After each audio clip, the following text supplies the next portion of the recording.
Gunner's blood-soaked jeans, and he tugged off his bandana and twisted it into a makeshift bandage for his sergeant-at-arms.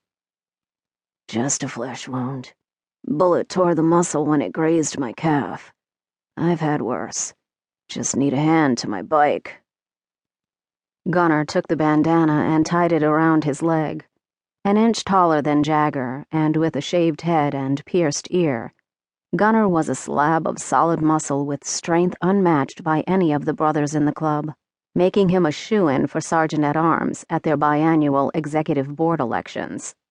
The man hadn't taken a bullet yet that could put him out of commission. What happened? Jagger helped Gunner tighten the bandana. Damn lucky. He'd seen men lose their legs from a bullet. Hell, he'd seen just about everything a bullet could do to a human body.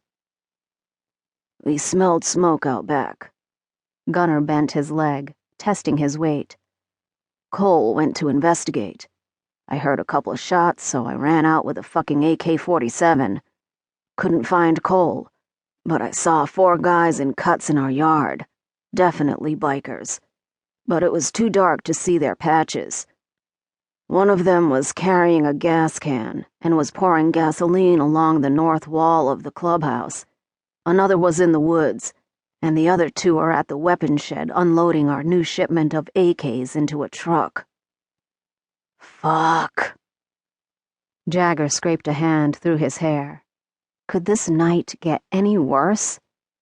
Not only had they lost the clubhouse, they'd lost the weapons that would have cemented their new relationship with a powerful Mexican cartel, who had been looking for an arms supplier in the northern states. Dry leaves crackled under Gunner's hands as he tried to push himself up. Yeah, I hear you, brother.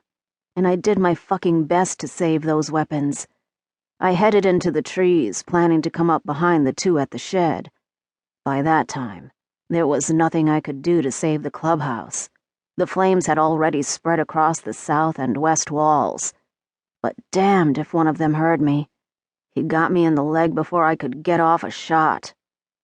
They're gonna be dead twice over when we catch them. Wheels paled and checked himself when Jagger shot him a warning look. I mean you, Jagger. No, the sinners. And me. I'll be doing what you tell me to do. For the club. Like always. Jagger gritted his teeth against the urge to berate the hapless prospect, and gestured for Gunner to continue. Always enthusiastic and eager to please, Wheels had his strengths. Unfortunately, understanding the nuances of biker politics wasn't one of them. With Jagger's help, Gunner stood, bearing most of his weight on his good leg. The bastard near the clubhouse finished up with the gas can. He winced as he tried to take a step.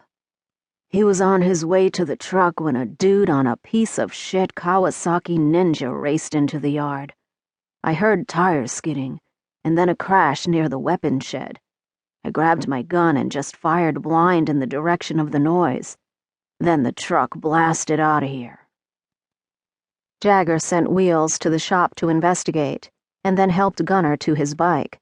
The firefighters would be on their way soon, and the cops wouldn't be far behind. Although Jagger had the sheriff on his payroll, not all the local law enforcement were happy to have an outlaw MC in Conundrum. He had to get his men out of here. Gunner's chromed-out Harley Softail Classic rumbled to life, and Jagger pulled Cade, the club treasurer, from the enraged crowd and told him to lead Gunner and the rest of the brothers to the club's emergency base, a run-down country house on the outskirts of town. From there, they would do a head count, reorganize, and start planning a counterstrike. Jag! Jag! Jag! Wheels raced toward him, his pale face almost translucent in the semi-darkness. Half the weapons are gone, but they caught him. The guy on the Ninja. They're at the weapons shed. Zane's trying to stop Axel from shooting him in the head. Fuck. Fury coiled in his gut as he stalked toward the weapons shed. Tucked away in a small copse of trees and far enough away from the heat of the flames that the remaining